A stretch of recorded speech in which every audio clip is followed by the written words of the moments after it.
Before you listen to me jump on the bandwagon, I highly suggest listening to DigiBrony's comments on Destiny and Bronycurious' rebuttal. There are links in the description in case you haven't seen them already. I actually need to thank DigiBrony and Bronycurious for beating me to the punch here.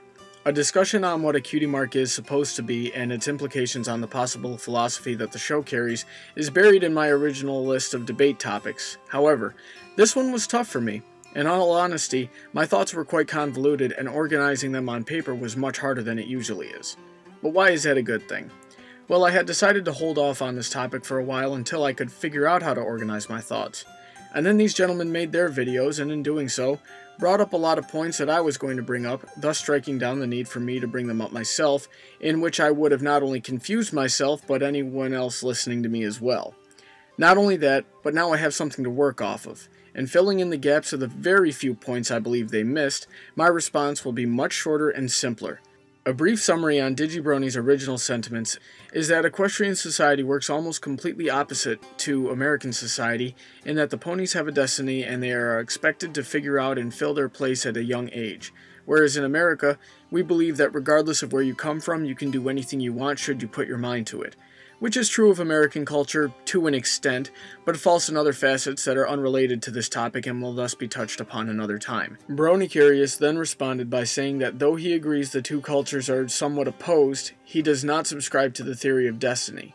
And then he brings up some great points that I agree with 100% about school systems, how the show applies its moral lessons differently to make them good, and the importance of self-discovery. A point that was not touched upon is that I'm not certain the Cutie Mark represents destiny anyway.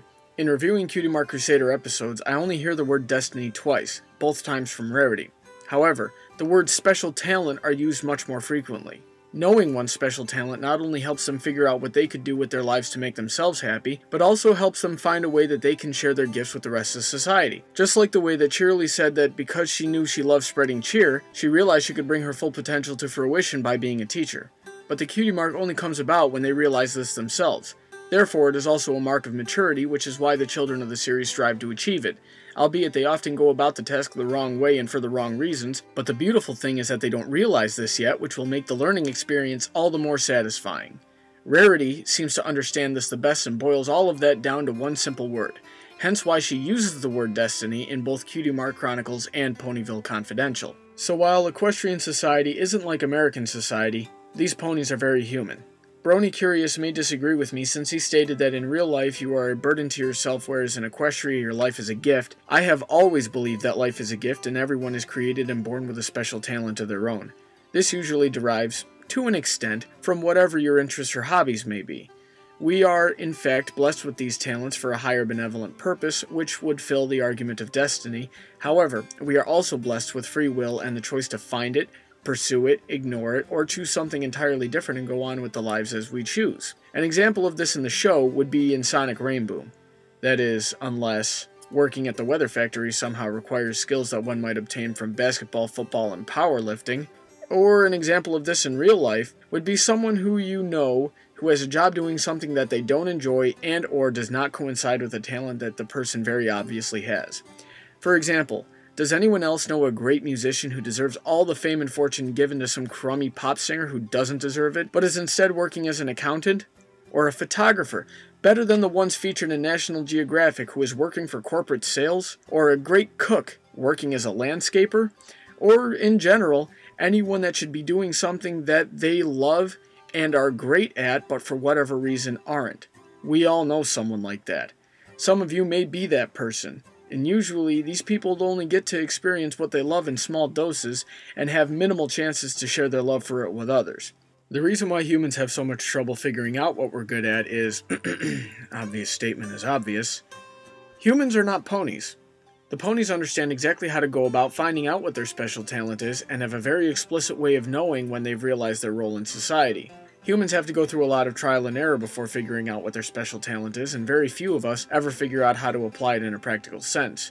Meanwhile, the real world does bear down on us as we grow up with responsibilities, which distract us and make obtaining such a revelation that much more difficult. Part of the reason that I love this show so much is that I feel it drives an overall message that it is important for us to find our God-given talents and learn how to support ourselves with what we love doing, not just for our own happiness, but also so that we may share our gifts with those around us. And of course, doing what we can to make others happy will always come back and increase our own blessings several-fold. Though this may be somewhat contradictory to how it ends up playing out in real society, it's something I've always longed and strived for. So in conclusion, you're both right. We all have a destiny, so do the ponies. But we don't have just one, and it is our free will to go about it however we decide or to avoid it altogether. But all that means is that this is what I believe for real life, and the show seems to think the same way, or at least however I'm interpreting it. Of course, this could all get blown straight out of the water come this Saturday with the season finale. Let's see what happens.